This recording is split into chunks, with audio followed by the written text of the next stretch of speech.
Hello friends, today I am going to tell you that how to fasten and unfasten the easy buckle of heels, sandals and shoes. It can be anything.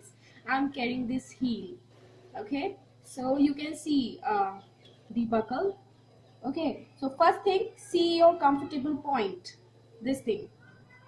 First, remove this.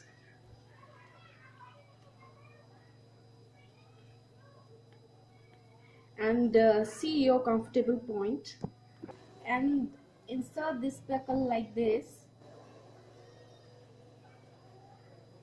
if this is my comfortable point, then I'll fix it here and I'll do it like this. And once you know your comfortable point, then simply you need to pick like this and then you need to fix it like this, and here you are done. And similarly unfasten it. It's very simple.